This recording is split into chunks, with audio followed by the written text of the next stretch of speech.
New this morning, the state of Iowa played a vital role in reviving the populations of a once endangered bird of prey.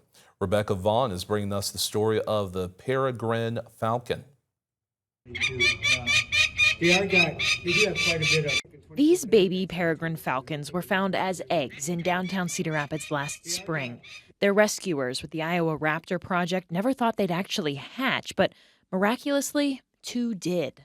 In Iowa, they were normally nest on cliff faces, like especially along the Mississippi River, but even in Linn County and the Palisades. But not too long ago, these hatchlings were a rarity to see. They began going downhill after European settlement, for sure, because you had people who loved birds to death, in essence, where they would oftentimes collect eggs. You also had this stigma that birds of prey are evil or bad, and so people would shoot them indiscriminately, and so their populations would drop that way as well. But the big kicker to the population was the introduction of the pesticide DDT after World War II.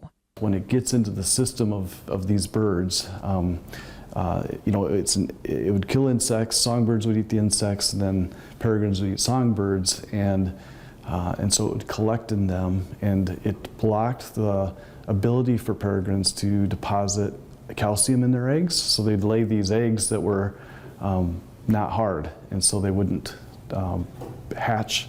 The birds were placed on the endangered species list in the 70s. The EPA banned DDT for its harmful effects in 1972. And so that was when things began to turn around, and the environment began to get cleaned up and allowed for populations to come back, or even introduction or reintroduction efforts to proceed. A Waterloo native played a vital role in the research being done at Cornell University in New York to help those efforts. The researchers in New York needed to practice artificially breeding a bird of prey to see if it would work for the falcons. Jim Greer from Waterloo said, "Hey, I know a bird."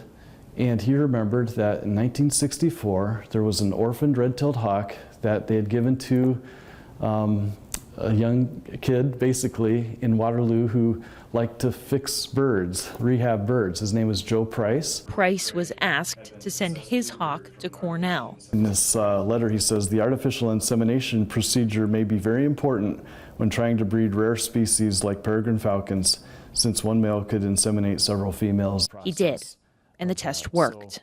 It's pretty exciting how there's this Iowa connection to peregrines, at least, coming back. Conrad's was also a part of the group that helped release the first batch of peregrines in Iowa in 1989. They were removed from the endangered species list in 1999. In Iowa, the DNR reports 19 active nests in the state. In Coralville, Rebecca Vaughn,